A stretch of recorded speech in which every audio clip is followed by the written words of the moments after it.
আমার হাতে এখন আছে চিজ, আর কয়েকদিন আগে আমি বানিয়েছিলাম চিকেন চিজ বল। আর এই চিকেন চিজ বল বানাতে কি কি লাগে সবই তোমাদেরকে আমি বলবো। এর জন্য কি কি উপকরণ লাগে আর কেমনভাবে বানাতে হয় তো সেটাই তোমাদের সাথে এখন শেয়ার করব। তো হ্যালো এভরিওয়ান, সকলে কেমন আছো? আশা করছি ভালো আছো, আর আমিও ভালো আছি। তো আজকে চলে আসলাম চিকেন চিজ বলের রেসিপি নিয়ে। তো কেমনভাবে বানাতে হয় সেটাই দেখে নাও। তো এর জন্য প্রথমেই কিন্তু লাগবে চিকেন, আর চিকেন ছাড়া তো কিভাবে চিকেন চিজ বল হবে, তাই না? তাই এখানে আমি নিয়ে নিয়েছি চিকেন, আর চিকেনটাকে আমি হালকা একটু কিমা করে নিয়েছি। আর লাগবে কর্নফ্লাওয়ার, আর একটা ডিম লাগবে।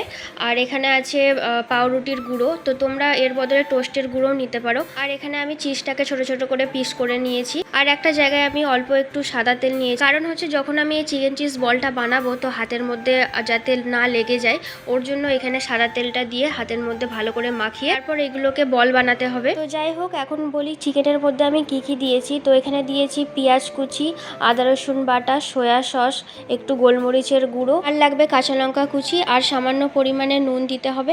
আর একটু ঝালের জন্য আমি আরও একটু গুঁড়ো লঙ্কা দিয়েছিলাম, তো তোমরা দিতেও পারো নাও দিতে পারো। আর এই ডিমের মধ্যে দিতে হবে সামান্য পরিমাণে নুন, লাগবে গোলমরিচের গুঁড়ো। আর এই বলগুলো বানানোর জন্য হাতের মধ্যে হালকা তেল মাখিয়ে তারপর চিকেনটা অল্প একটু নিয়ে তারপর এই চিকেনটার মাঝে চিজটা দিয়ে গোল গোল বল বানিয়ে নিতে হবে। এবারে এই চিকেনের বলগুলোকে কর্নফ্লাওয়ারের মধ্যে দিয়ে তারপর এই বলটাকে আবারও দিতে হবে ডিমের মধ্যে, আর শেষে দিতে হবে পাউরুটির গুঁড়োর মধ্যে। তো এইভাবেই সব বলগুলোকে রেডি করে নিতে হবে।